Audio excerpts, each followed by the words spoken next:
High বন্ধুরা, এটা আমার নাম মিলি মুখার্জি। তো আজকে আমি প্রথম একটি ইউটিউব ব্লগ করতে শুরু করেছি, আশা করি তোমরা দেখবে।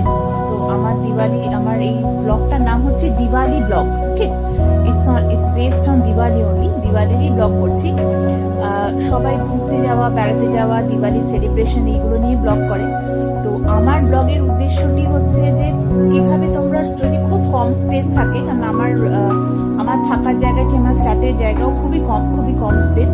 তো এই কম স্পেসে তোমরা কিভাবে সুন্দর করে দিওয়ালি সাজানো করতে পারো এবং খুব সুন্দর করে বাড়িটি ডেকোরেট করতে পারো খুব কম জায়গা থাকলে, এটাই আমার মূল ব্লগের উদ্দেশ্য। দেখতে থাকো যে কিভাবে ছোট্ট জায়গার মধ্যে খুব সুন্দর করে তোমরা সাজিয়ে উঠতে পারো নিজেদের জায়গাটা দিওয়ালির সময়, কালী পুজোর সময়। প্রথমে শুরু করি। কালকে যেহেতু কালী পুজো, তাই জন্য এই দেখতে পাচ্ছ সকলে যে এটি একটি ট্রে, খুব কম দামি একটি ট্রে আমি স্মার্ট বাজার থেকে কিনেছি। এবং দুটি ছোট ছোট দেখতে পাচ্ছ কি সুন্দর ট্রের উপর রাখা, তাতে ভেবেছি প্রদীপ রাখবো।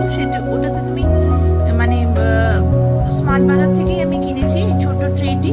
এতে সাজিয়ে রাখবো ঠাকুর, এবং দুটো সাইডে দুটি ছোট ছোট বাটির মতন, কি সুন্দর আকারে, সেটি পাতার মতন আকার, তার মধ্যে দুটো প্রদীপ রাখবো। তো এটা প্রথম আমি দিওয়ালিতে সাজানো আজকে যেটা শুরু করবো। ঠাকুরকে রাখবো এই ট্রের ওপর। তোমরা চাইলে এর উপরে একটা কাপড় রেখেও ঠাকুরকে রাখতে পারো, সুন্দর একটা সোনালি রঙের বা কিছু একটা কালার, গোল্ডেন কালার বা কোনো রকম কালারের খুব সুন্দর একটি কাপড় রেখে তার উপর ঠাকুর রেখে দুটো সাইডে দুটো প্রদীপ জ্বালাতে পারো। কিরকম দেখতে লাগবে লুকটা আমি সাজিয়ে মাকে একটুখানি ভোগ প্রসাদ বা মিষ্টি দেওয়ার জন্য কিনেছি এই ধনতেরাসে ছোট্ট একটা থালা, কাঁসার থালা, ছোট একটি। দেখো খুব সুন্দর দেখতে থালাটা।